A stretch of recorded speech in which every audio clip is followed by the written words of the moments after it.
hoje, nessa noite, nós vamos tratar aí do capítulo 5 de Oséias, capítulo 5. Vamos ler aí o capítulo inteiro. Vamos, com a graça do Senhor, nos expor aí essa porção aí da palavra do Senhor. Diz assim a leitura da palavra do Senhor: ouvi isto ao sacerdote, escutai, ó casa de Israel, dai ouvidos, ó casa do rei, porque este juízo é contra vós outros, visto que foste um laço em mística e rede estendida sobre o favor. Na prática de excessos vos aprofundais, mas eu castigarei a todos eles. Conheço Efraim e Israel não está oculto, porque agora te tens prostituído, ó Efraim, e Israel está contaminado. O seu proceder não lhes permite voltar para o seu Deus, porque o espírito de prostituição está no meio deles, e não conhecem o Senhor. A soberba de Israel abertamente o acusa. Israel e Efraim cairão por causa da sua iniquidade, e Judá cairá juntamente por eles.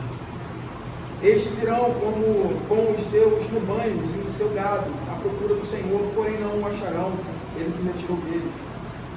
Alevosamente se houveram contra o Senhor, porque geraram filhos bastardos. Agora a festa da lua nova os consumirá com as suas porções. Tocai a trombeta em Gibeá e em Ramá, tocai a rebate, levantai gritos em Bet-Aven. Cuidado, Benjamim.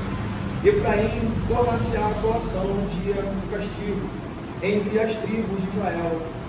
Tornei conhecido o que se cumprirá. Os príncipes de Judá são como os que mudam os marcos.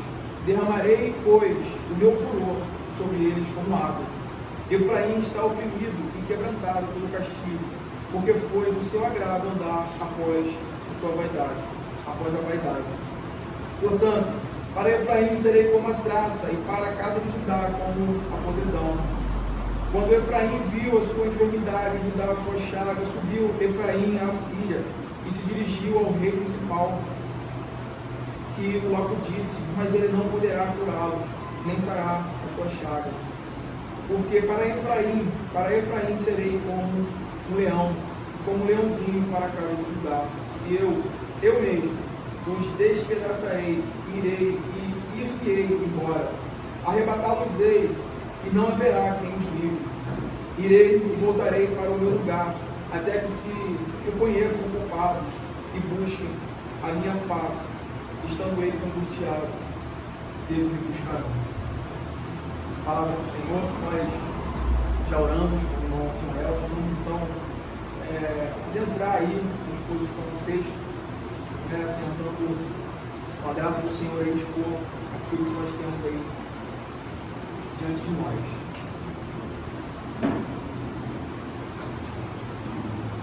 Como nós temos visto aqui, exposição após exposição, o pecado em Israel se tornou algo extenso e profundo. A realidade do povo de Deus é exatamente essa, um pecado enraizado em todas as áreas da vida do povo de Deus, desde o maior até o menor. Não somente na liderança, mas toda a nação estava contaminada, como um corpo tomado por chagas. Por isso o juízo de Deus ele é anunciado. O Senhor vem aqui ao seu povo novamente, trazendo os seus alertas contínuos. E é sempre bom que a gente lembre, que a gente veja o contexto de outros profetas que vieram, profetizaram nesse mesmo contexto. A mensagem é a mesma. É o alerta denunciando o pecado, a extensão do pecado do povo, e a sua perversão diante da lei do Senhor. Então, por isso o juízo de Deus ele é anunciado aqui mais uma vez, não somente aos sacerdotes, mas também aos príncipes e ao rei. Nós temos aí logo de início, ouvir, são três termos que apontam para a mesma realidade. Ouvir, se você tiver sua Bíblia aberta aí, você pode acompanhar. Ouvir, escutai e dai ouvido. dai ouvidos.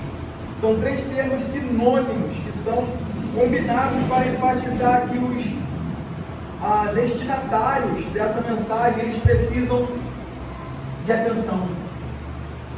Eles precisam se concentrar no que está sendo dito, ou no que será dito a eles. É um chamado de atenção, é uma mensagem com um tom grave. Toda vez que nós olhamos para as Escrituras e nós vemos a repetição, ou palavras que dentro da língua hebraica, elas trabalham nesse paralelismo, elas significam a mesma coisa, isso é repetido. É a ideia de enfatizar que tem alguma coisa importante para ser dita, ou o que está sendo dito é de suma importância. Toda a palavra do Senhor e que o povo precisa ter uma atenção, um cuidado para o que está sendo falado.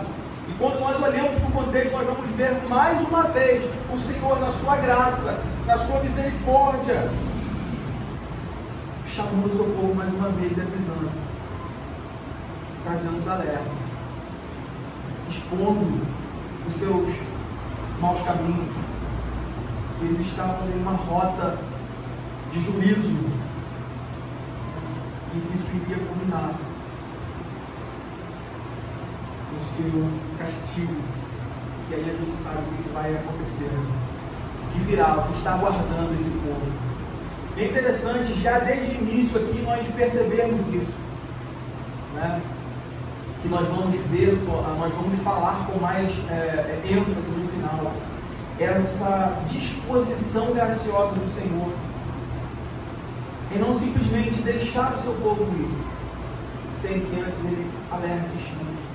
Tenha por certo uma coisa, irmãos, tenha por certo uma coisa: todas as vezes que o Senhor, ele recorrentemente, insistentemente, ele traz alertas ao seu povo, por meio da disposição da sua palavra, a intenção e o propósito do Senhor é que o povo se arrependa, é que o povo se volte para Ele, é porque o seu povo está em uma rota de juízo. E é exatamente isso que está acontecendo aqui. O seu povo eles aprenderam, Israel aprendeu a organizar o pecado, eles fizeram algo de forma ao ponto de chegar a pensar que eles eles iriam legalizar a prostituição cultural, a sua infidelidade, o seu pecado. Eles iriam legalizar isso diante do Senhor pela repetição, pelo costume. Isso é algo lamentável, algo triste. Então o Senhor tem misericórdia ao alertar, ao chamar diversas vezes antes que de fato isso aconteça. A gente vai ver, a gente vai observar isso nos capítulos seguintes. Isso mais uma vez mostra a dureza do coração do povo diante dos alertas, diante das acusações que o Senhor vem trazendo, mostrando o seu pecado claramente, falando: vocês serão castigados. Vamos ver no capítulo seguinte, um falso arrependimento. No capítulo 8, que nós vamos expor novamente, nós vamos ver mais uma vez o Senhor falando. E parece que a coisa vai ampliando, os pecados eles vão se multiplicando, se ampliando. O Senhor mais uma vez chama o seu povo a essa realidade. Então, é importante nós observarmos esse tom grave que ele começa. Isso não começa aqui, A gente já vê aí no capítulo 4, ele chamando essa realidade, Então é contenda. Se a gente for ver exatamente ali a raiz do termo, ela quer dizer: eu tenho uma acusação contra vocês. Eu tenho algo que falar contra vocês. Vocês estão em mau caminho. Se dirigindo ali aos sacerdotes. Então nós vamos ver basicamente isso aí. E os imperativos aí também, no início desse capítulo, eles vão sinalizar o início de uma nova parte da mensagem que ele vem trazendo nos capítulos anteriores. Uma nova parte dessa mensagem indicando o conteúdo que virá a seguir, que é uma convocação para o juízo, um chamado para o acerto de contas. Como se o Senhor estivesse falando: olha,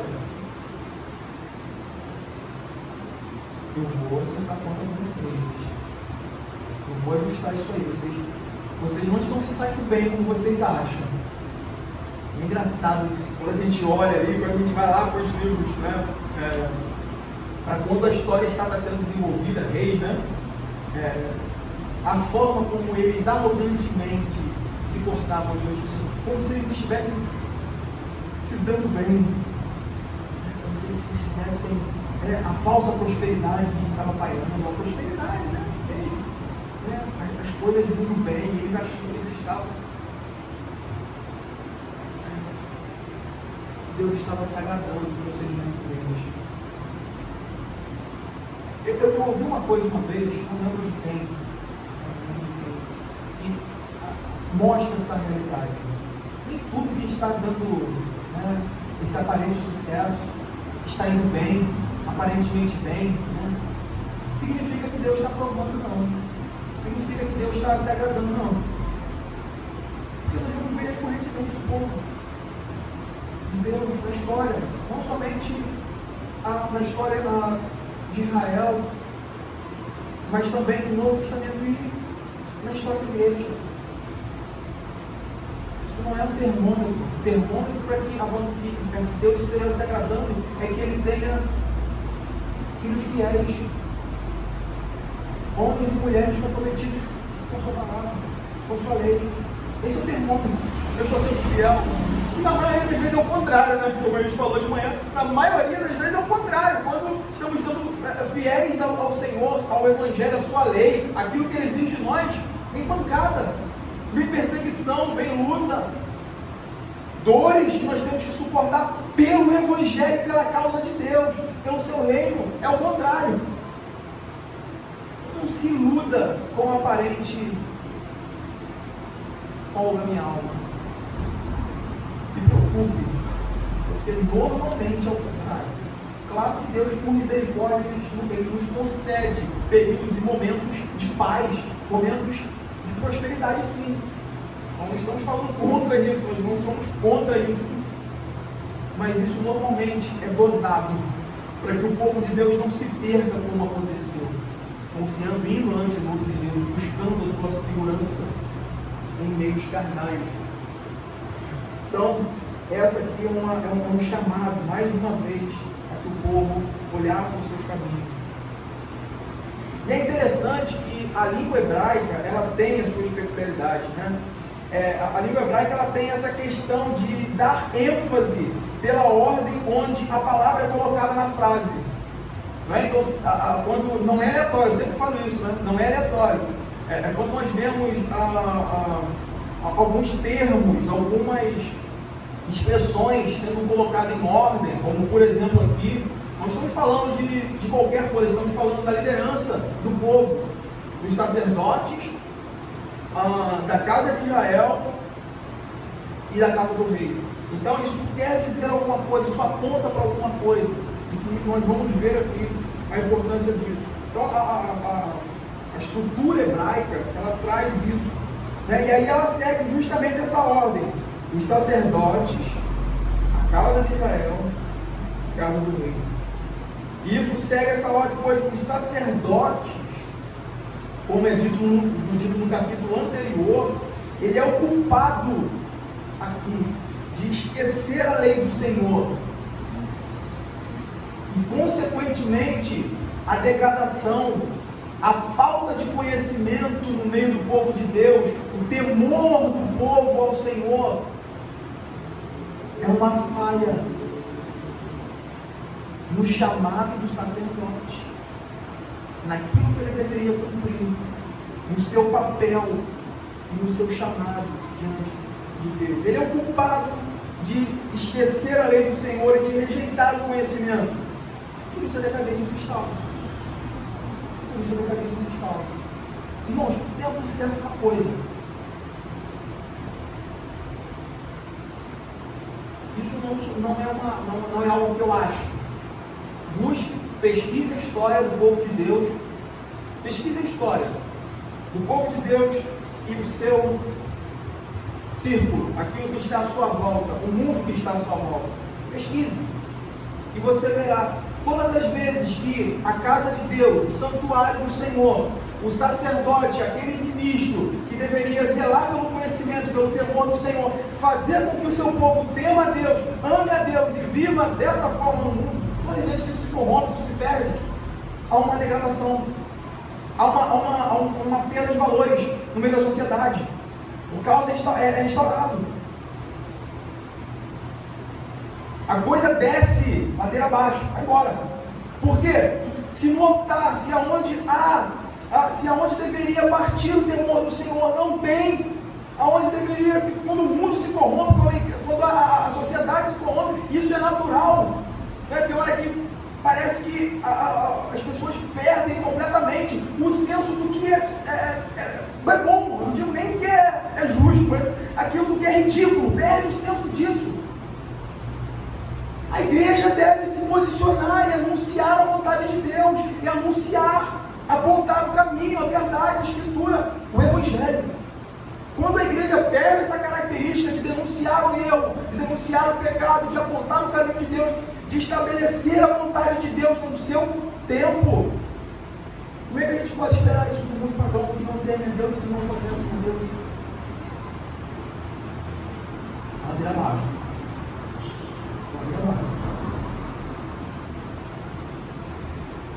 Então isso começa lá atrás, isso começa num abandono dentro da casa de Deus, dentro do povo do pacto.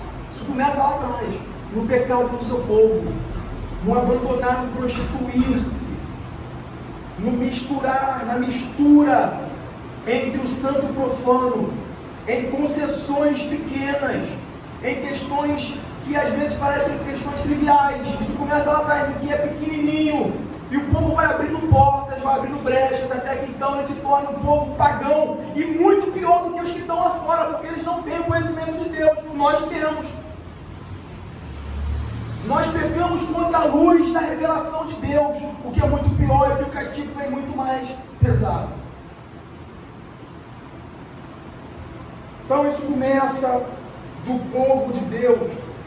Oséias 4, verso 6 vai dizer: o meu povo está sendo destruído, porque lhe falta o conhecimento. Quem é o responsável por isso? O ímpio? O pagão? Não. O sacerdote. Trazendo para os nossos dias, para a nossa sociedade, é o ministro. São aqueles chamados e vocacionados por Deus para alertar o povo, para chamar o povo à realidade da vontade de Deus, de como ele deve viver no mundo. E ele continua: porque tu, apontando para quem? Para o sacerdote, porque tu, sacerdote, rejeitaste o conhecimento, também eu te rejeitei, eu te rejeitarei, para que não sejas sacerdote diante de mim, visto que te esqueceste da lei do teu Deus, também me esquecerei de teus filhos. Esquecerei dos teus filhos. Então, o sacerdote, ele deveria ser aquele homem sóbrio, aquele homem, como Lloyd Jones diz, que discerne o seu tempo à luz da revelação de Deus. É o homem que ele está olhando para a realidade que está acontecendo, para as maquinações diabólicas, para aquilo que está acontecendo lá fora, e ele interpretar isso e aplicar a palavra do Senhor no seu contexto, interpretando o seu tempo, discernindo o tempo. Cada época se levanta uma nova não, né? São os mesmos pecados, os pecados antigos com roupagens novas.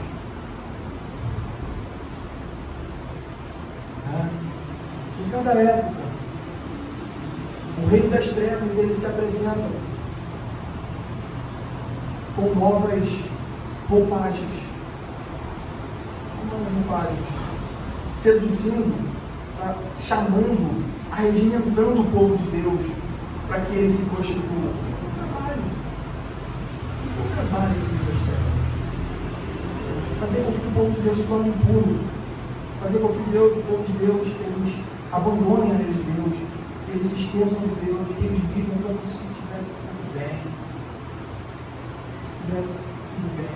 Então o sacerdote é esse homem sóbrio que guiaria e instruiria o povo no temor do Senhor. Homens que deveriam ser zelosos no amor, na lei, guardando o conhecimento do Senhor, fazendo conhecido ao povo. Para a gente entender isso melhor e fecharmos essa realidade aqui, porque o texto começa por eles, né? Por Deus sacerdotes. Lá em Levíticos, se você não quiser abrir, não precisa, Levíticos 10, de 8 a 11, vai dizer, falou também o Senhor Arão, dizendo, vinho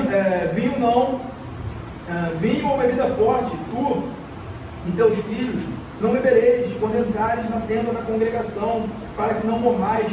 Estatuto perpétuo será isso entre as vossas gerações, para fazeres diferença entre o santo e o profano, e entre o imundo e o impuro, e para ensinardes aos filhos de Israel todos os estatutos que o Senhor lhes tem falado por intermédio de Moisés.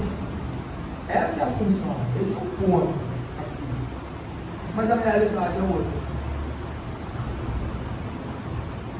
A realidade de Israel, a realidade daquele momento em que o profeta Osés está trazendo essas palavras, é muito diferente.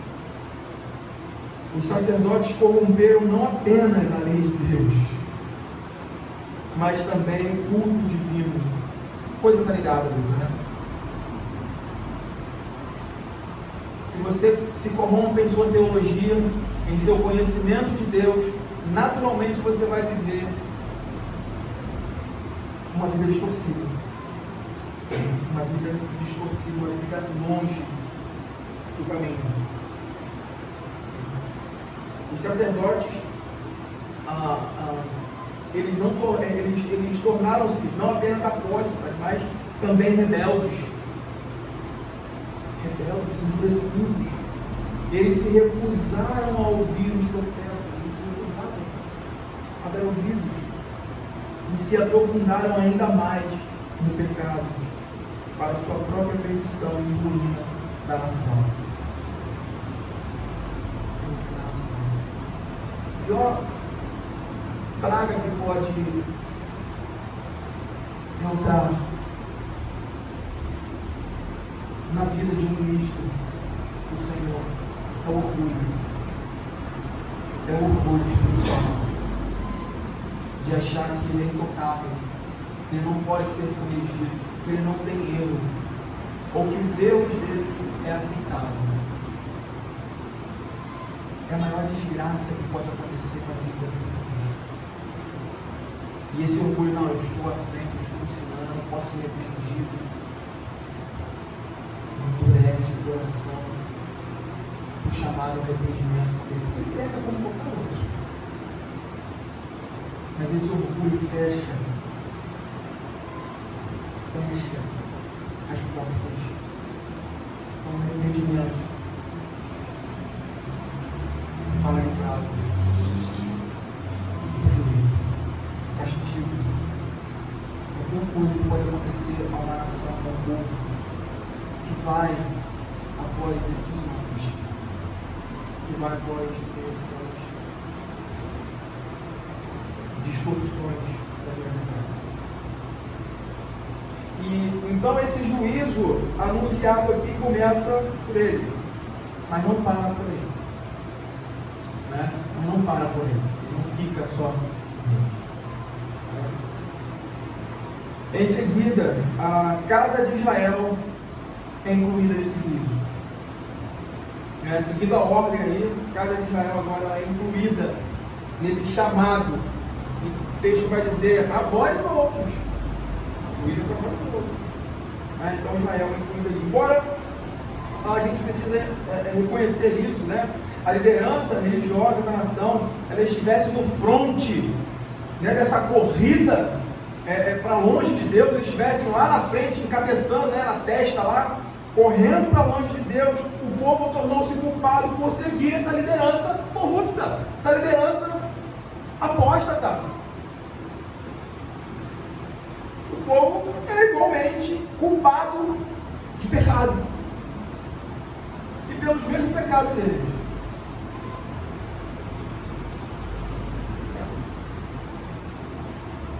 Porque eles eram infiéis, eles não guardaram lei do Senhor, a vontade do Senhor, para que eles pudessem então realizar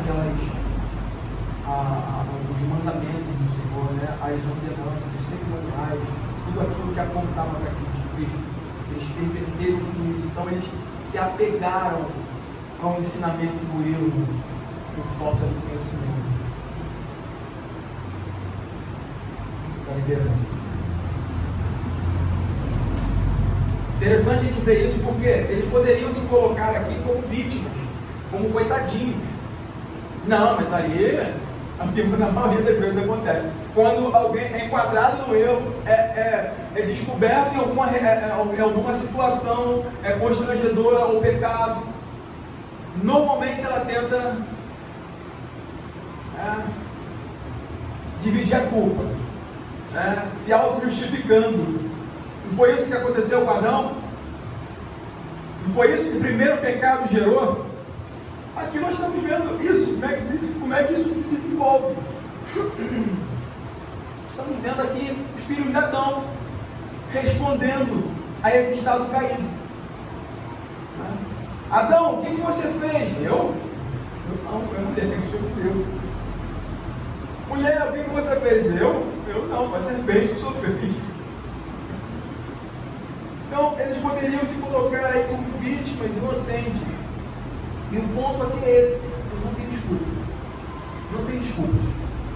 Eles não poderiam se colocar como vítimas inocentes nesse cenário de corrupção. Por quê? Eles voluntariamente se apartaram de Deus. Voluntariamente eles se corromperam, entregando-se às práticas de idolatria e imoralidade. Eles não sofreram a perseguição dos sacerdotes para isso. Eles não sofreram um atentado. Eles não foram arrastados, amarrados para isso. Ou foram?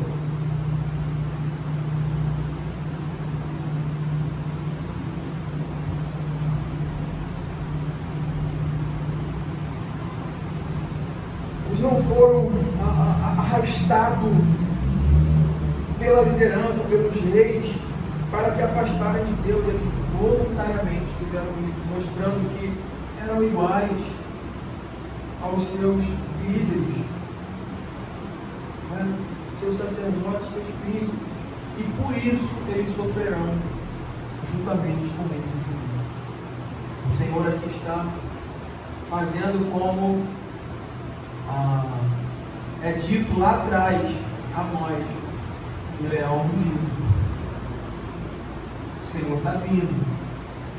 Eles achavam que o Senhor estava no meio deles. E o Senhor falava: eu não estou aí, eu não estou no meio desse povo. Na verdade, eu me retirei. O leão está vindo. O leão está vindo.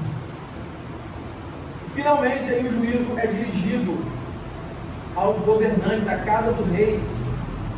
A casa do rei, aqui a ideia aí seria uma referência à classe administrativa, conselheiros e oficiais menores. A questão aqui que ele está vindo, o fato é que o juízo virá sobre todos, sacerdotes desleais, sobre o povo infiel, sobre os governantes corruptos, aqueles que pervertiam a lei de Deus em troca de lucro, em troca de suborno, em troca de injustiças.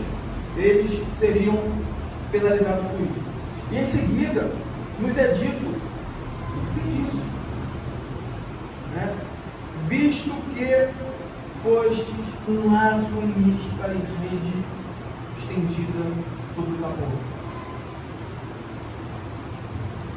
O Senhor vai colocar agora a realidade do pecado de Deus.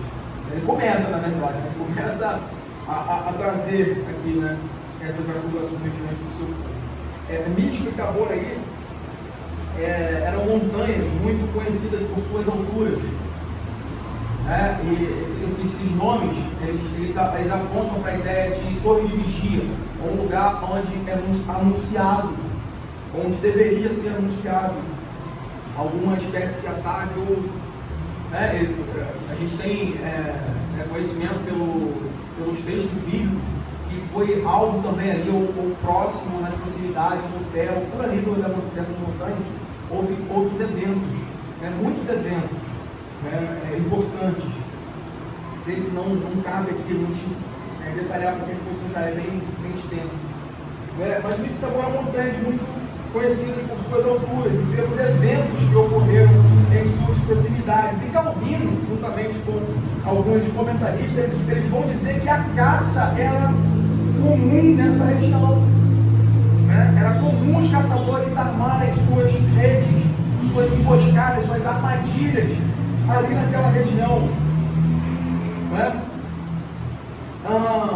E o fato é que o profeta, ele de alguma forma, embora esses textos aqui que a gente está trabalhando aqui, eu até comentei com o irmão Vitinho, são textos difíceis, de difícil interpretação, interpretações aqui, ou interpretação no caso, são textos difíceis,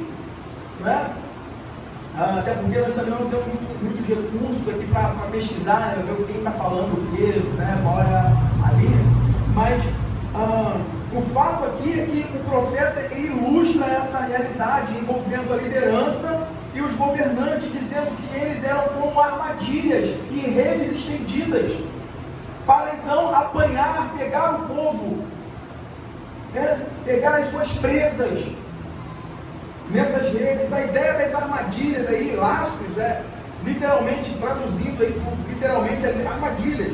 E redes aqui incluem tanto a liderança quanto o povo, porque aqui, porque assim como os passarinheiros e caçadores têm o costume armar suas redes e ciladas desses montes, assim o povo, como pássaros tolos, são facilmente enredados por eles. Facilmente enredados por eles. Eles não são, eles não vão a essas redes e caem desavisadamente. Não vão cair desavisadamente. Então, Mispa ao leste e Tabor ao oeste, eles tornaram-se lugares de laço e armadilhas, onde o povo era seduzido a adorar ídolos nos lugares altos. Isso não é, mais uma vez, não é algo novo aqui. É interessante você fazer uma leitura também do livro de Amós. É interessante dar uma lida no livro de Amós, porque ele esclarece muita coisa do que está aqui, que está sendo mais uma vez proferido aqui. Essas regiões, esses montes altos, eles serão castigados por Deus, porque eles perverteram as práticas, aquilo que era bom, aquilo que era agradável ao Senhor. Eles trouxeram redes, armadilhas, pegando o povo em idolatria, fazendo com que o povo se curvasse diante dos seus ídolos. O Senhor falando: eu vou derrubar os altos, eu vou descer, eu vou julgá-los. Então, muito provavelmente, isso aí está ligado ao culto pagão, à prostituição do povo. Alguns comentaristas aqui nesse ponto vão dizer que o culto a Baal foi estabelecido em Mispa e Tabor, especialmente para seduzir os israelitas no caminho para Jerusalém. Não, vocês não precisam ir para lá, não. Então, eles implantavam ídolos nesses lugares altos, nessas regiões, para que o povo, ao subir, eles... Não, vocês não precisam ir para lá, não precisam ir a Jerusalém. Cultuem a Deus aqui. Façam suas ofertas aqui, fiquem por aqui. Então eles são colocados como esses que armam emboscadas no seu povo, armadilhas. Eles não estavam adorando o Deus verdadeiro, eles estavam adorando ídolos. E trazendo, então, provocando a ira de Deus. Provocando a ira de Deus. E seguindo, o verso que vem adiante, parece confirmar a ideia dessa extensão e da profundidade do pecado, da degradação, de toleração, que culminará na disciplina que eles receberão. O texto seguinte aí, verso 2, vai dizer: na prática de excessos vos aprofundais, mas eu castigarei a todos. Esse texto aqui trouxe bastante espanto quando eu tenho costume de fazer essa análise exegeticamente, olhando os originais e assim, comparando versões, que é muito importante. Esse texto aqui ele traz uma certa dificuldade que nós precisamos observar. A gente precisa reconhecer aqui a dificuldade que temos com os termos hebraicos. Aí na primeira parte, principalmente, são termos que não dão muita clareza, como outros. Então nós precisamos aí ser cautelosos para não tentar imprimir aí nada além, tentar colocar aquilo que o texto não está falando. Para a gente ter uma ideia, a tradução NVI, ela traduziu assim, eu vou ler novamente o texto na nossa tradução. Na prática de excessos, vos aprofundaste, mas eu castigarei a todos. A NVI traduziu assim, os rebeldes estão envolvidos em matança. Pega isso.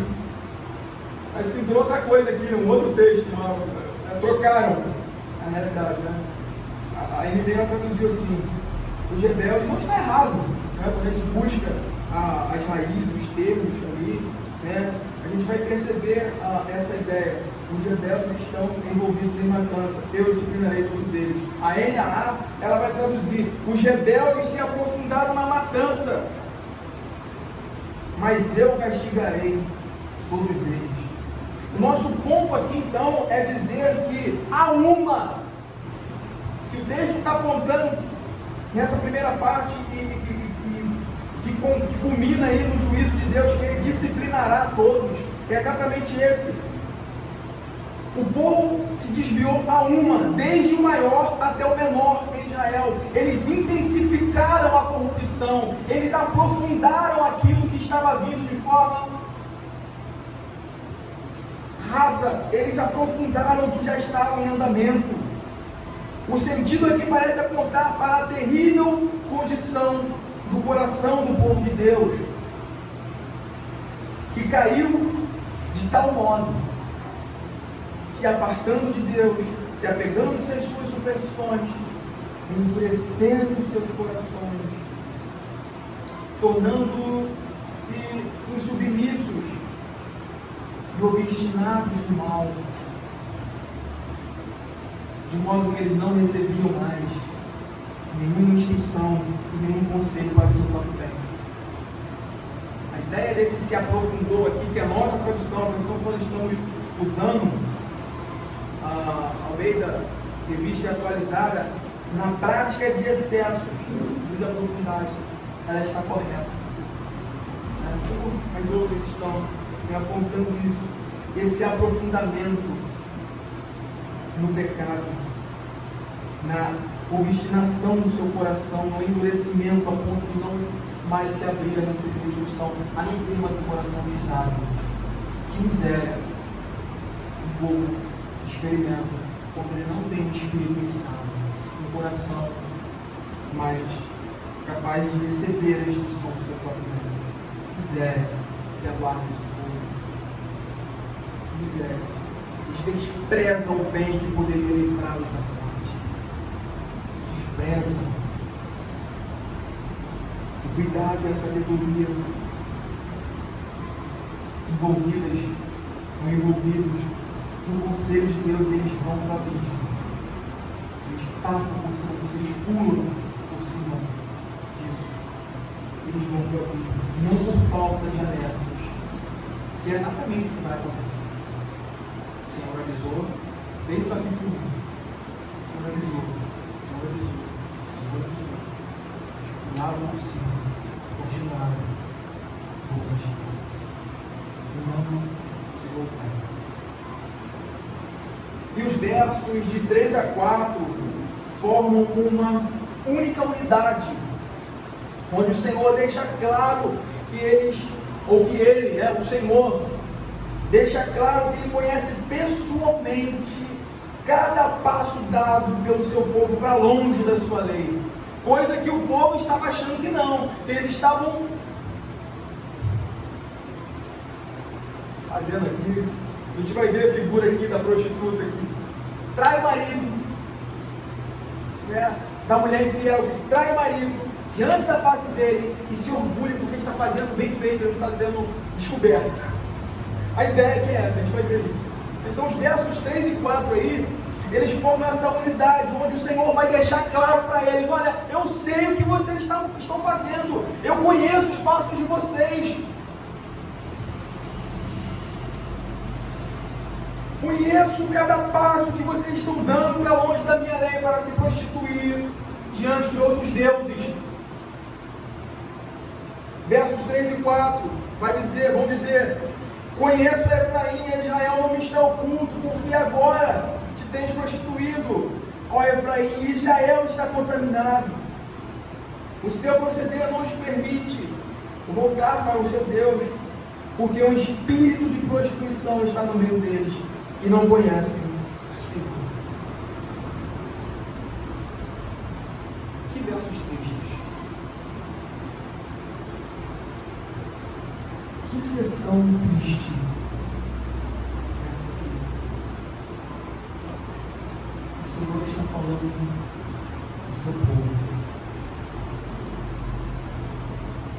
Conheço a Efraim. É interessante esse jogo, né? O hebraico é muito bom. É muito interessante isso. Conheço Efraim, conheço Israel, né? Aqui é esse nome. Conheço o meu povo. É como ele estivesse falando: eu conheço o meu povo. E no final, no versículo 4, eles não conhecem o Senhor. E começa com isso e ele termina com isso. O que está entre essas duas realidades é exatamente o que é triste, o que é deplorável. Conheço os seus passos, conheço o seu mau caminho. Vocês acham que me conhecem, mas vocês não me conhecem. Embora eles estivessem aqui claramente se auto-iludindo com seus falsos cultos, como se Deus estivesse satisfeito com eles, Deus aqui denuncia publicamente que eles não conhecem, ao contrário daquilo que eles pensavam, que eles pressupõem. Esse é o grande perigo, trazendo isso para a nossa realidade. Esse é o grande perigo de nós nos acostumarmos com a religiosidade, fraca, baseada em ritualismos. Nós passamos a nos auto-iludir, né, na ideia de que nós sabemos lidar com Deus. Basta a gente fazer isso no domingo, fazer uma obra de caridade, andar uma semana na linha e Deus vai se agradar de nós.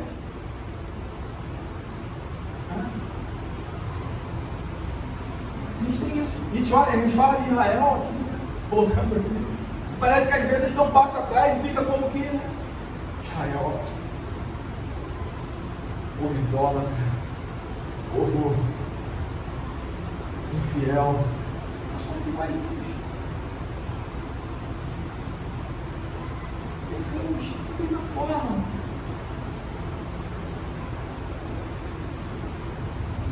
Ou até pior.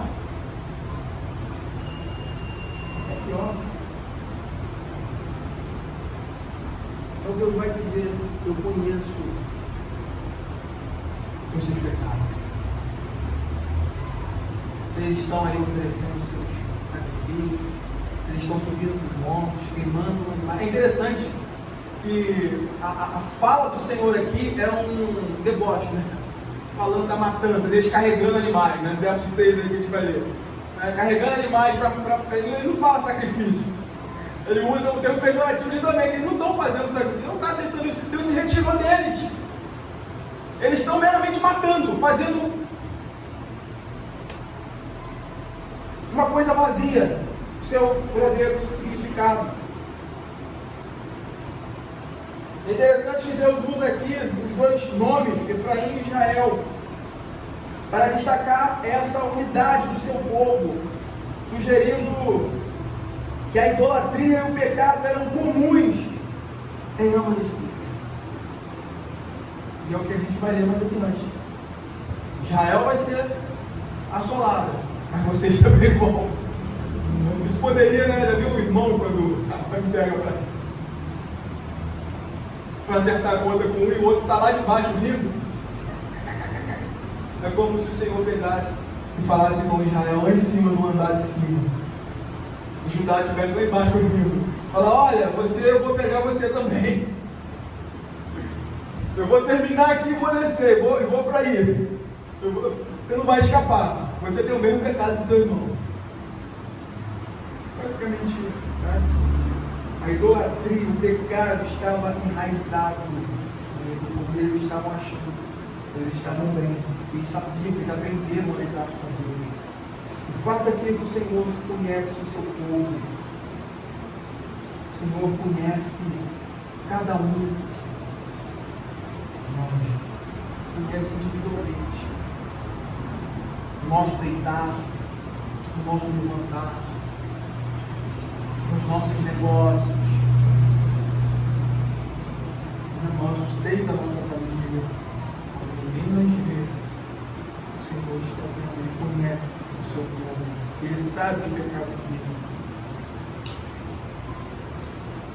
Mas eles estão tão envolvidos, né, às vezes, contaminados, que se tornam endurecidos para ver os seus maus caminhos.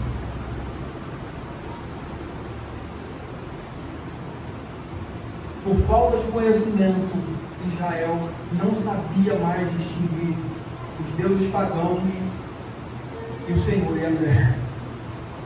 É interessante isso, que o que fica explícito aqui é exatamente essa realidade. Eles estavam tão acostumados, que o texto vai nos apontar o porquê disso. Porque eles se aprofundaram nisso, como nós lemos. Aquilo que estava vindo tem consequências. Gente, é um grande perigo quando nós que estamos vivendo agora estamos esquecendo a lei do Senhor, estamos nos esquecendo do Senhor, mas nós estamos criando filhos, gerando uma geração que não vai conhecer a Deus. Eles vão se aprofundar mais ainda no pecado. A realidade é essa. O povo de Deus estava vindo em um abandono de Deus, em um abandono da lei de Deus, abrindo concessão, e eles chegaram ao ponto de não saber distinguir os falsos deuses, o falso culto, o falso sacrifício para o verdadeiro. Não tinha mais significado o que eles apresentavam diante do Senhor. Essa é a triste realidade da degradação do povo de Deus, que começa pelo meio do povo do Senhor. Eles não sabiam mais. Eles faziam isso com orgulho, com arrogância, com um coração soberbo. Mas eles seriam pegos por sua própria arrogância enganadora. Eles seriam pegos. É o que nós temos aí nos versos de 5 a 7. Nós vamos ver versos de 5 a 7. Para dar uma corrida aqui, uma enxugada, a gente não chega lá no fim. O verso de 5 a 7 vai dizer: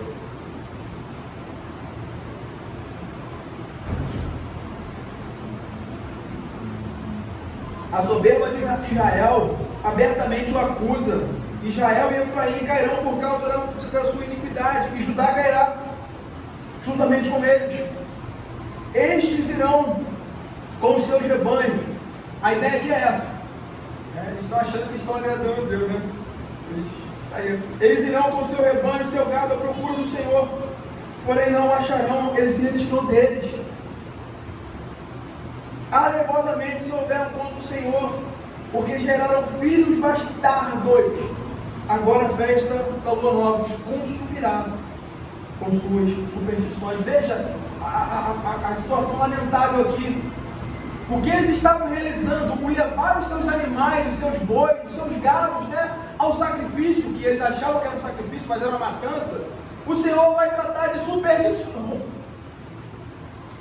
O Senhor vai chamar de superstição.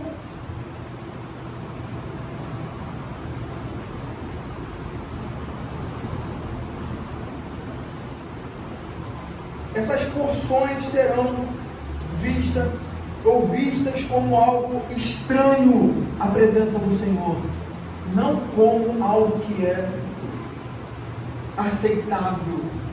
Isso é uma terrível e lamentável cena que nós podemos presenciar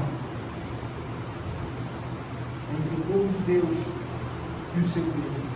A imagem aí que nós temos é de uma prostituta, como nós falamos anteriormente, que se orgulha das suas atividades extraconjugais, realizadas com frequência, diante da face do seu marido, no caso aqui, o povo do Senhor, o seu Deus.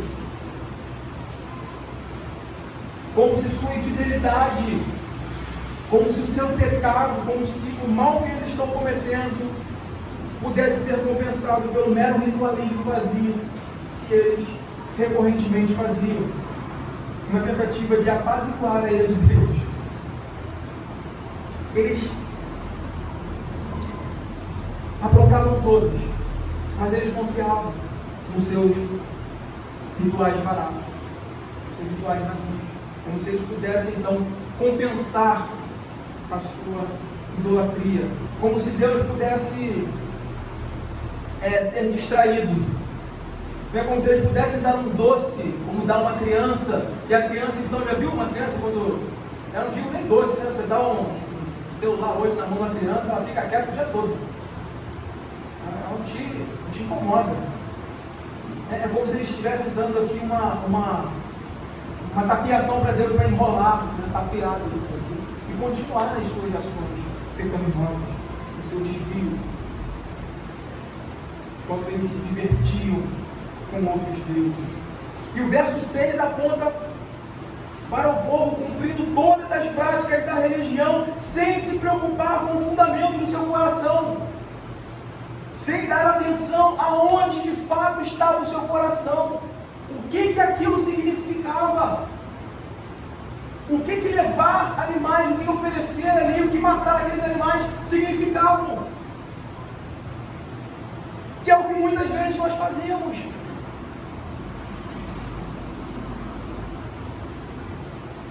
A maioria das vezes,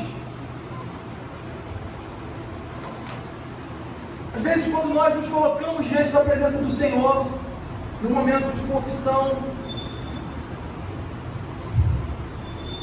ou em nossas próprias orações, qual é o sentido disso? Qual é o sentido de confessar pecado? É você confessar aqui o pecado e virar as costas, chegar ali e se lambuzar de novo? É isso? Qual é o sentido? De fazer constantemente, recorrentemente as mesmas coisas e cair nos mesmos problemas. A gente falou aqui de manhã, a vida cristã, a caminhada com Deus tem que ter crescimento, tem que ter desenvolvimento. Eu começo hoje essa caminhada, como estará a minha vida daqui a 10, 5, 10, 20 anos? Estou caindo nos mesmos pecados, as mesmas questões. Ou essa graça que me chamou ao arrependimento tem me livrado disso, tem me aperfeiçoado a imagem de Cristo, a ponto de eu vencer essas questões.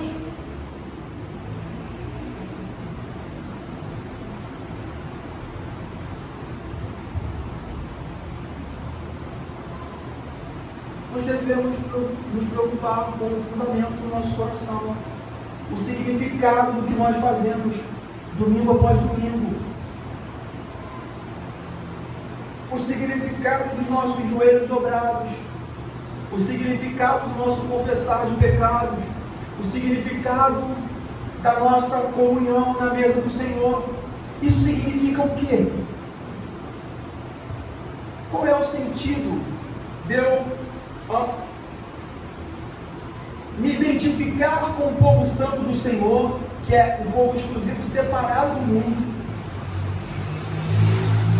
Na verdade, em momentos, depois eu ir para os outros deuses, e a gente sabe disso também. Qual é o sentido disso? É exatamente isso que está acontecendo aqui. Exatamente isso que está acontecendo. Eles estavam acumulando ira sobre eles mesmos. Alguns comentaristas aí vão dizer que essa foi uma era muito religiosa, muito religiosa para o povo de Deus, mas uma religiosidade sem fidelidade e verdade, pura provocação. diante da face de Deus. É como se o povo não estivesse provocando ele de Deus. Quando nós olhamos, mais uma vez eu digo da importância de lermos Amós. Quando nós olhamos para os profetas daquele período, nós vamos ver esse aspecto, esse tom das suas mensagens, tom de denúncia contra a falsa religiosidade, uma preocupação em matar animais, fazer juramentos, oferecer sacrifícios, mas sem nenhuma evidência de fidelidade a Deus e pureza no coração em um procedimento santo. E se há uma coisa que Deus detesta, que Deus odeia, mais do que iniquidade pura declarada, é o que Isaías vai dizer. Abra sua Bíblia, Isaías 1. Abra Isaías 1, verso 13. Se há uma coisa que o Senhor odeia mais do que iniquidade pura e declarada, é o que Isaías chama de iniquidade associada ao juramento solene.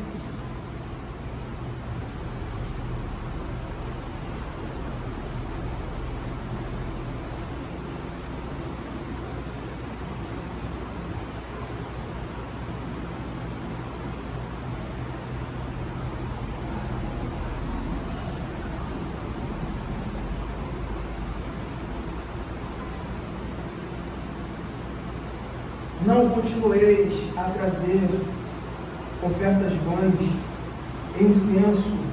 O incenso é para mim abominação. E também as festas de lua nova que nós vamos ver logo aqui na frente. Talvez essa seja exatamente o texto, o ponto-chave para a gente entender aquele texto que Oséias vai falar da lua nova, das festas da lua nova. E o Senhor vai falar, e também as festas da lua nova, e os sábados, e as convocações, ou a convocação da congregação. Não posso suportar a iniquidade associada ao juramento solene.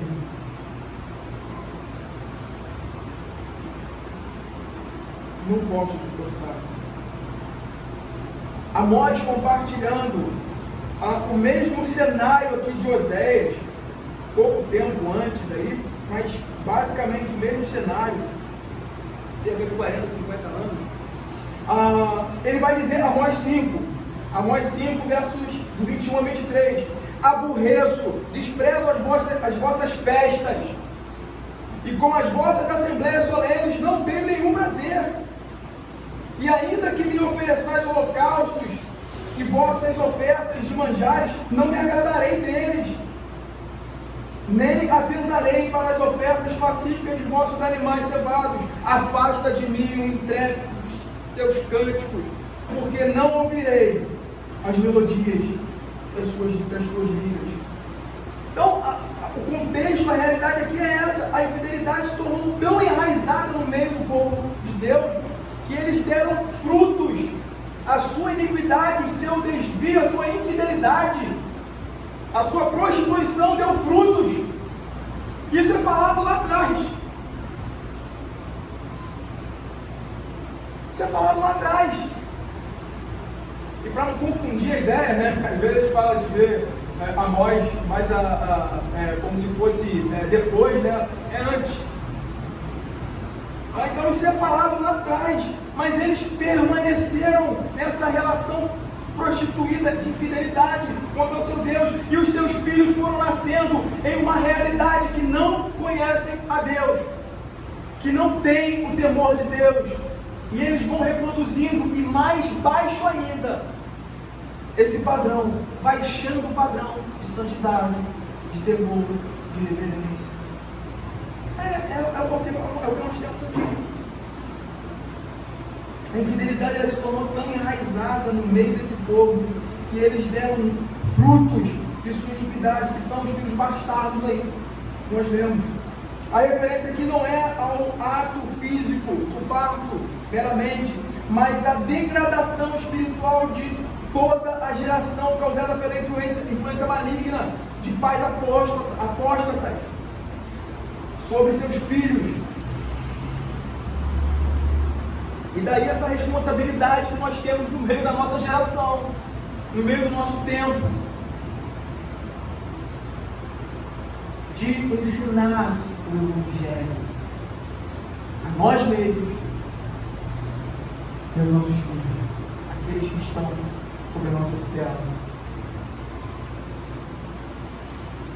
Seus filhos foram criados sem consideração pelo Senhor e sem o exemplo positivo de seus pais. Sem o exemplo positivo de seus pais. Seus pais se constituíam, eles estavam assistindo. Eles eram levados juntos. Eles reproduziram isso no seu tempo. Por isso, a estrutura religiosa e social da comunidade estava corrompida, perdida. É como se Deus estivesse dizendo a eles,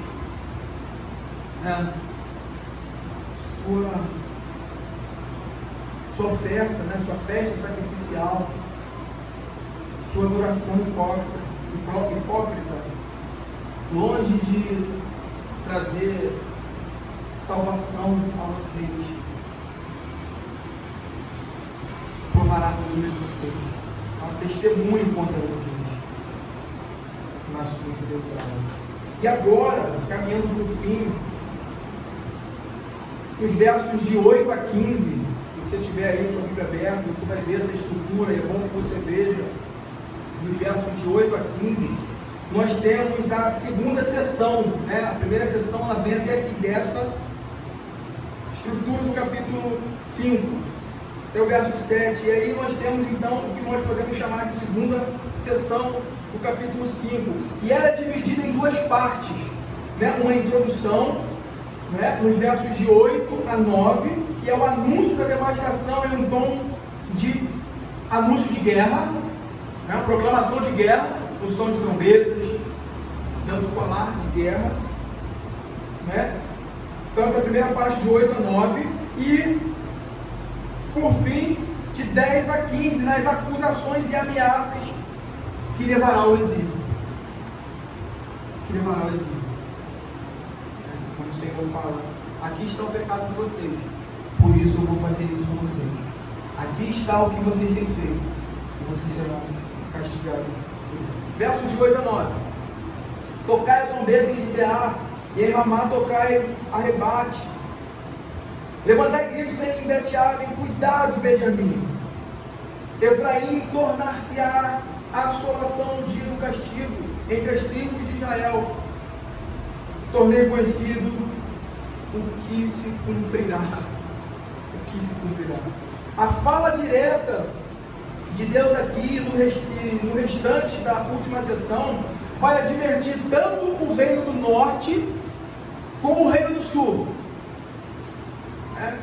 que a gravidade do mal que estava para cair sobre eles serão impostas pelo próprio Senhor. E por que o Senhor faz isso? Como nós vimos, a degradação e a distorção estava tão grande que eles poderiam atribuir isso a outra coisa, a sorte, ao acaso, a qualquer outra coisa, e não reconhecerem que era o seu próprio Deus, o Deus que havia firmado aliança com eles, e que eles haviam transgredido a aliança desse Deus. Esse Deus estava vindo atrás deles. Era esse Deus que iria impor o juízo. Era esse Deus que ia ser a traça, ia ser a podridão, que ia ser o leão e a água que iria varrê-los.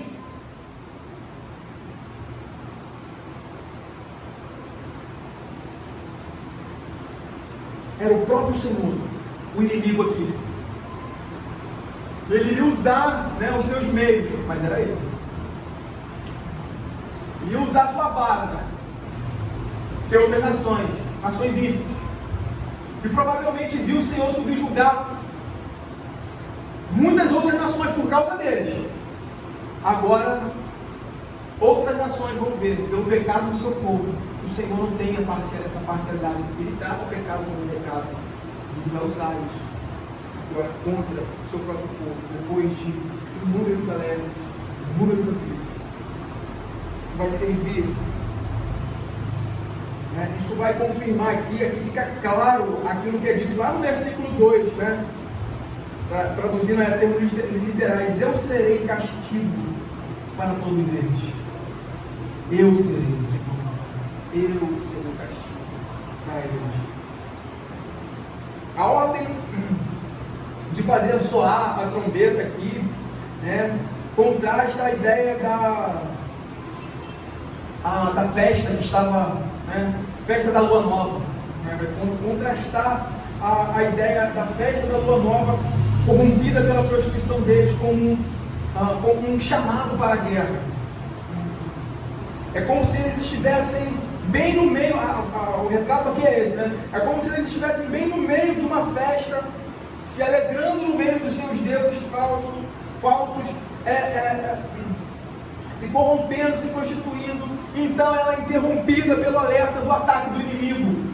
Toca a trombeta, faz soar a trombeta. Essa trombeta, naturalmente, quando se era ouvida assim, no de repente, ela naturalmente provocaria o soar dos instrumentos, representa o perigo, levaria o pavor e o medo. Então é como se eles estivessem lá. E o Senhor veio falando, e aqui ele fala: toca a trombeta, faça soar.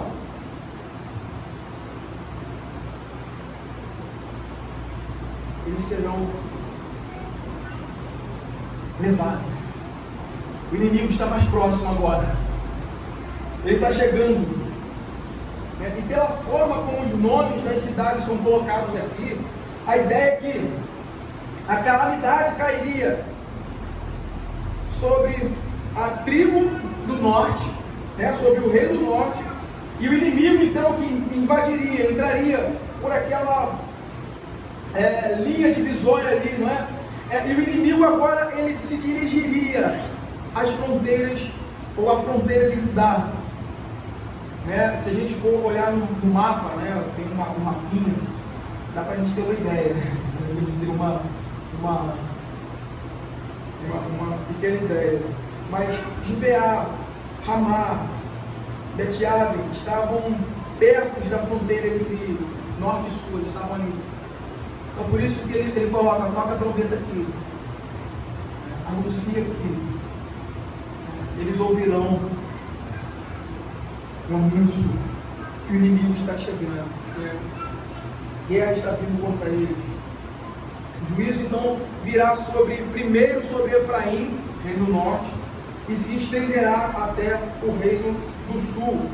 O termo usado aí, mais adiante, a gente ganha tempo, termo usado aí para castigo, aí no dia da correção, ele está associado a um verbo que significa repreender, punir. Ele se refere à reprimenda e disciplina pactual do Senhor. É o Senhor do pacto que agora está vindo tratar com o seu povo infiel. E o Senhor está fazendo conhecido o que acontecerá, o que sobrevirá a eles, tendo em vista os termos da sua aliança, os termos do seu pacto. Ele não está fazendo isso aleatoriamente. Não está fazendo isso porque ele é um Deus mau, porque ele é um Deus déspota, um Deus que tem impor. Não, ele é um Deus justo. Ele é um Deus santo e justo. Então ele vem trazendo os termos do pacto. E eles abriram mão na obediência, da obediência. Então agora eles teriam que lidar com a maldição do pacto, né? Com a maldição de não guardar a aliança. E a expressão, as tribos de Israel aí, alude ao estado anterior unido do povo da aliança. Ele vai apontar para esse estado unido anterior. Assim, então, estão em vista aí todas as 12 tribos, não apenas a tribo do Reino do Norte. E isso está ligado à condenação da conduta de Judá que se segue. É isso? Que vem logo adiante. E caminhando aí para essa parte final do capítulo, a fala do Senhor nos versículos que restam nessa sessão podem ser vistos como consistindo de 3 estrofes. Se você olhar aí, se você observar, você vai perceber isso. A última parte que vai do 10 ao 14, ela consiste aí de 3 estrofes, em que cada acusação contra o povo da aliança é seguida por uma ameaça divina, expressa na primeira pessoa, usando linguagem metafórica. Veja que interessante. Verso 10, acusação: Os príncipes de Judá são como os que mudam os marcos. Ameaça: derramarei, pois, meu furor sobre eles como mar. Isso segue até o verso 14. Segue até o verso 14. Efraim está, verso 11. Efraim está oprimido e quebrantado pelo castigo, porque foi do seu agrado andar após a vaidade. Verso 12. Portanto, para Efraim serei como uma traça, e para a casa de Judá uma podridão. Acusação e ameaça. 13. Quando Efraim viu a sua enfermidade e Judá a sua chaga, subiu Efraim a Síria e se dirigiu ao rei principal, que o acudisse, mas ele não poderá acudi-los ou curá-los, nem sarar suas chagas. Verso 14. Porque para Efraim serei como um leão, e como um leãozinho para a casa de Judá. Eu mesmo os despedaçarei e enviei embora. Arrebatá-los-ei, e não haverá quem os livre. O verso 11 começa falando da liderança de Judá, e a acusação consiste em um comportamento que está incluído, se nós formos ver, esse comportamento está incluído na lista de maldições solenes pronunciadas no Monte Ebal. Maldito seja qualquer um que mover o marco do limite do seu vizinho. Essa acusação está pautada aqui em Deuteronômio 27, 17. Fazer isso, essa acusação que ele coloca aqui contra a liderança de Judá, é algo que é abominável ao Senhor, porque afronta diretamente o cuidado do Senhor e a provisão que o Senhor tem dado ao seu povo. Fazer isso mostrava a insatisfação na providência de Deus e das suas dádivas ao povo da aliança, buscando por meios próprios e inescrupulosos subverter a herança do seu vizinho. Isso tem muita coisa envolvida aqui que não dá tempo da gente entrar. Tem os mandamentos aqui, é a quebra dos mandamentos aqui, tem muita coisa envolvida aqui. O texto aqui aponta para o momento em que o Reino do Sul se aproveitou da confusão interna em Israel, no norte, para avançar e aumentar aí os seus próprios territórios. Ele se aproveitou de uma confusão no meio e falou: opa, peraí, gente, isso não é, esse tipo de ação que é exposta aqui não é uma coisa que acontece do dia para a noite. É algo que o coração tem visto, que o povo tem recorrentemente trabalhado naquela intenção, tem visto, tem pensado, tem elaborado, e quando surge a oportunidade, ele vai lá e age inescrupulosamente, quebrando a lei de Deus. É um pecado planejado, não é um incidente. E o Senhor fala: eu vou atrás de vocês. Vocês são como os que mudam os marcos para um lucro desonesto. Derramarei, pois, o meu furor sobre eles como água. A ideia aqui é que o Senhor está irado e derramará a sua ira como uma inundação repentina. Uma água. Meu furor sobre eles como água. Ele virá com a sua ira como uma inundação repentina, copiosa, que carrega tudo que se encontra pela frente. A impetuosidade da água aí representa o modo violento que o inimigo carregará de Judá sua riqueza, seus recursos. Os versos 11 e 12 podem então aí ser lidos juntos como uma descrição do reino do norte, seguida da ação divina contra eles.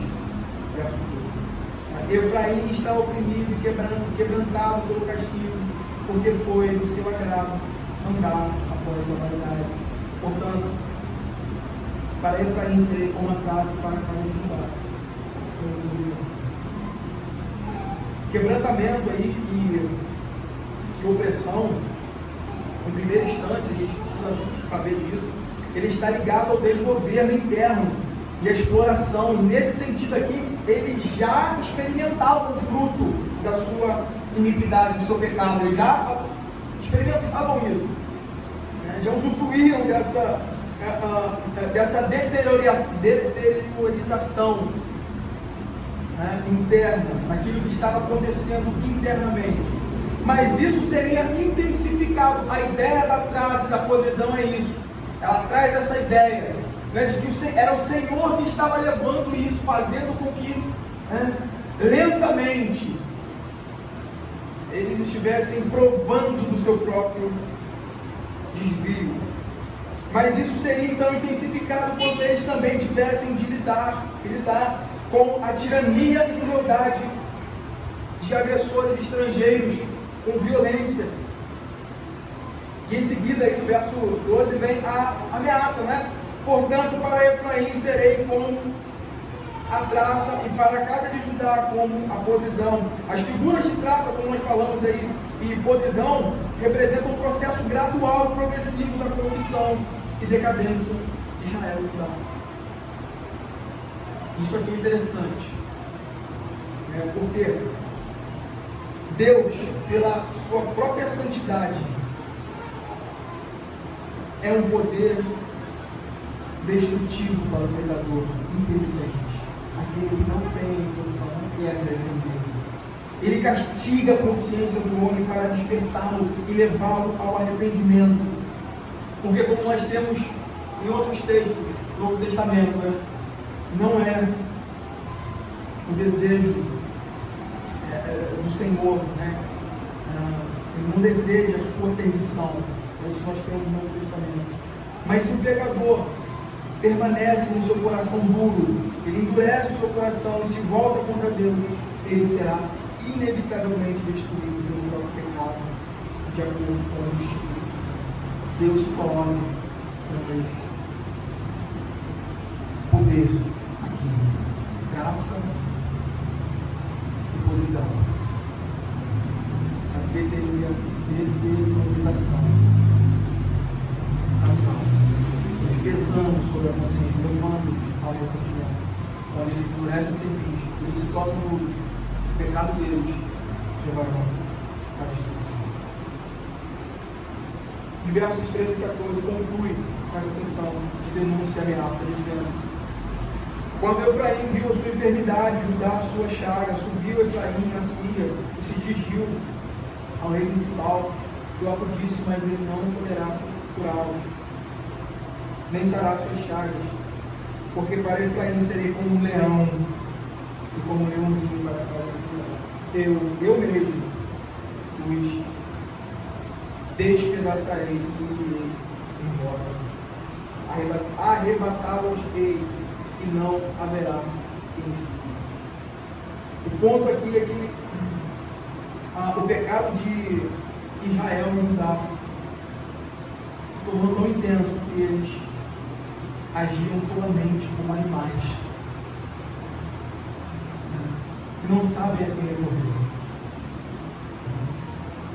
sem discernimento, cegos de entendimento, endurecidos de coração. E a acusação aí consiste em que Israel virou as costas para Deus e buscou socorro no inimigo. O que eles precisavam aqui era de pranto, era de arrependimento, era de confissão de pecados. Ao invés disso, eles confiaram em tratados políticos para curar o seu mal, para se sentirem seguros, para resolverem o seu problema. Deus diz que isso será inútil. Ele virá com a fúria feroz de um leão. E a ameaça aí é feita na forma de um ataque inesperado de um leão e um leãozinho, que despedaçará ambos e os deixará por um tempo. Agora os dois reinos não enfrentaria aí a ideia do declínio, né, causado pelas traças de degradação. Em vez disso, eles seriam confrontados com a velocidade de um ataque repentino. E o Senhor vai dizer, por último, né, ele prenuncia mais uma vez a ideia do exílio. E aqui na parte final nós temos: eu mesmo os despedaçarei e irei embora, arrebatá-los-ei, e não haverá quem os diga. Mais uma vez o exílio aqui é anunciado para a gente. Eu quero terminar lendo aqui, fazendo esse encaixe, né, do que nós estamos vendo e da realidade que vem sendo falada desde Amós 3, não precisa abrir, 3, 4, 8. 4 a 8 vai dizer: rugirá o leão no bosque sem que tenha presa, levantará, olha os termos que são usados aqui, Amós, tá? Rugirá o leão no bosque sem que tenha presa, levantará o leãozinho no covil, a sua voz, se nada tiver apanhado, cairá a ave no laço, em terra, se não houver armadilha para ela, levantar-se-á o laço da terra sem que tenha apanhado alguma coisa, tocar-se-á a trombeta na cidade sem que o povo se estremeça, sucederá algum mal na cidade sem que o Senhor o tenha feito. Certamente o Senhor Deus não fará coisa alguma sem primeiro revelar o seu segredo aos seus servos, os profetas. Rugiu o leão, quem não temerá? Falou o Senhor Deus, quem não profetizará? O povo aqui estava mais uma vez de frente com o seu pecado, de frente com essa acusação, e com Deus ao seu encalço. Ele estava vindo para nos dar conta, e mais uma vez eles são alertados. E quero concluir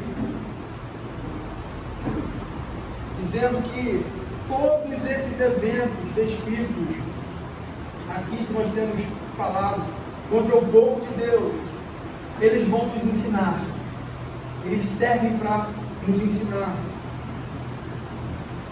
Ao mesmo tempo, sobre a severidade de Deus contra o pecado, como a forma que o Senhor trata o pecado, a impiedade. Ao mesmo tempo que nós somos alertados quanto a isso, a essa severidade, nós somos alertados, ou nós somos chamados a considerar a sua misericórdia e restaurar o seu povo e levá-los ao arrependimento. O propósito de Deus em tudo isso é que eles se arrependam, que eles vejam o seu pecado e eles se voltem para Deus. É por isso que o versículo 15 está exatamente para nos fazer considerar a severidade e a bondade de Deus e restaurar o seu povo, para que ele não seja destruído. Verso 15, final: irei e voltarei para o meu lugar, até que se reconheçam culpados e busquem a minha face, estando eles angustiados, sendo me buscarão. Não é isso que acontece no coração do povo de Deus quando eles são convencidos de pecado? Quando essa graça ela opera no nosso coração, no dia a dia, nos alertas, na nossa leitura da Bíblia, das Escrituras, quando nós somos confrontados com o pecado, o que acontece? Não paira uma angústia no nosso coração, uma tristeza, um pesar de dor, não por termos sido descobertos do pecado, mas por termos ofendido a Deus. Não é exatamente isso. Esses são os alertas constantes e contínuos do Senhor, que ama o seu povo, chamando-os ao arrependimento, a abandonar o seu pecado e se voltar para Ele, para que nós possamos viver como o povo do pacto, usufruindo das bênçãos de Deus, gozando do seu cuidado, da sua provisão, da sua providência. Que esses textos que nós acabamos de ler e expor aqui, eles nos sirvam como instruções, como ensinos, com que nós temos a mesma disposição para se apartar do Senhor. E muitas vezes. Que o nosso coração esteja atento a isso.